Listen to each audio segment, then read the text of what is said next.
السلام علیکم ورحمت الله وبرکاته. ملګرو، یو د خوشحالۍ خبر دی. ماشاءالله ډیر د خوشحالۍ خبر در سره شریکول غواړم. مولانا جمال الدین روغانی صاحب ان شاء الله په دې را روان زیارت په ورځ باندې د حقانیې په مدرسه کې چې دی دغه دستاربندي ده، ان شاء الله دا به فارغ شي، علم به ترنه جوړ شي. الله تبارک وتعالی دې چې دی د ده په دې علم کې برکت واچولی کي. الله پاک دې چې دی نورم استقامت ور نصیب کړي کي.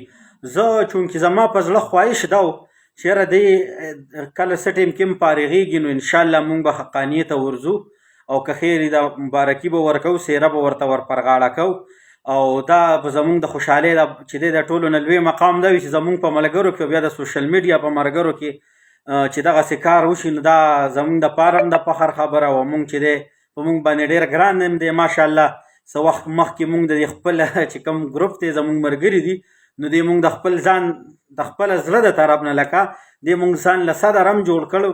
خو بار کیب زه اوس چې دی نو دته په دغه را روان دستار باندې چې دی دستاربندۍ باندې زه دته مبارکباد پیش کوم په اډوانسو کې. او زه مسافر یم دا ټیم کې په سعودي عرب کې یم مدینه منوره کې. نو د مدینې منورې نه به ورته انشاءالله الرحمن خصوصي دعاګانې کوم چې الله تبارک وتعالی مزید هم کامیاب کړي. الله پاک دې ترنه نور هم د دین اسلام خدمت واغستلی کي او دا کم دستار چې ورته په سریږي الله پاک دې ورته دا نور هم برکتي کي. زمونږ خواهش چې کوم هغه ورتګو، خو چونکې زه دا ټیم کې سعودي عرب کې یم نو زمونږ بیا هم خوږ ملګری دی د ویډیو په دغه سره ورته د سوشل میډیا په لارې ورته چې دی ډېر زیات چې دی مبارکباد پیش کوم.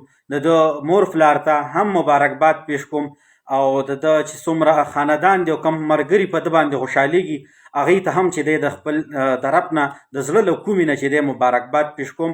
او الله تبارک وتعالی دې د ده په مال جان او هر څیز کې چې دی د ده الله پاک برکت واچولی کي.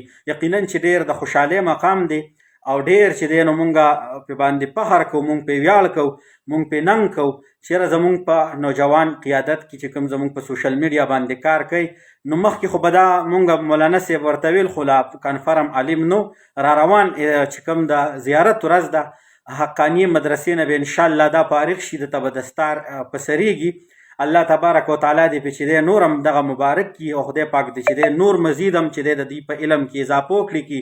نو ډېر زیات مبارکباد چې دی د دغه مور پلار ته، د دغه ورونو بایګانو ته، د دغه اهل و عیال چې څومره خاندان دی ټولو ته چې دی زه بلال د خپل سایډ نه ډېر ډېر مبارکباد پیش کوم. او زمونږ چې کوم د سوشل میډیا ملګري دي هغه په KPK کې ژوند کوي، خیبر پښتونخوا کې ژوند کوي او زمونږ ملګري دي هغو ته هم چې دی ریکویسټ دی که چېرې تاسو د زیارت په ورځ باندې فارغه وئ نو لازما زمونږ د خوږ ملګري مولانا جمال الدین روغانی صاحب ته چې دی دغه پټکې به په سریږي نو تاسو ته دغه کوو چې تاسو ورشئ او زما د طرف نه هم چې دی مولانا جمال الدین صاحب ته چې دی مبارکباد پیش کړئ نو دا به زمونږ دپاره ډېره د خوشحالۍ خبره وي.